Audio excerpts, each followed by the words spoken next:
pendant le Covid, pendant que vous étiez tous renfermés dans vos appartements, qui allait ouvrir les magasins? Qui allait livrer les marchandises? C'était qui est mort du Covid sans protection? C'était les salariés sans papier. Partout en Europe, la gauche s'est rendue compte que l'immigration n'était plus soutenable. Partout en Europe, les positions les plus restrictives en matière d'immigration sont prises par des gouvernements socialistes. Vous n'avez pas changé. Alors il paraît que nous, on n'a pas changé, peut-être, mais la gauche, elle n'a pas changé non plus. On a l'impression d'assister à un concert Star 80. Ça rajeunit. Quand on voit que nos capacités d'intégration sont saturées, il faut avoir l'honnêteté de le reconnaître. Le délit de séjour irrégulier a déjà existé dans le passé. La gauche l'a supprimé en arrivant au pouvoir. Est-ce que vous avez l'impression que depuis la situation du pays en matière migratoire, en matière d'intégration va mieux? Est-ce que vous n'avez pas envie de remettre des repères dans notre pays?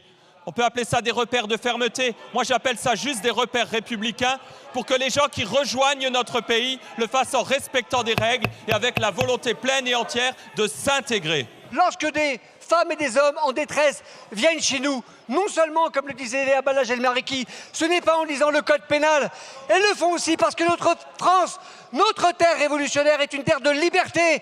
Et c'est aussi cela qui appelle des gens, exactement, à sortir de leurs conditions. Et par la même occasion, quand vous serez dans la rue, vous allez regarder qui travaille dans les tranchées, qui grimpe sur les échafaudages. Et vous vous apercevrez que dans ce pays, aujourd'hui, même au cœur de la capitale, même dans le 7e arrondissement, il n'y a rien qui se fait d'utile, rien qui se fait sans beaucoup de travailleurs étrangers en situation irrégulière.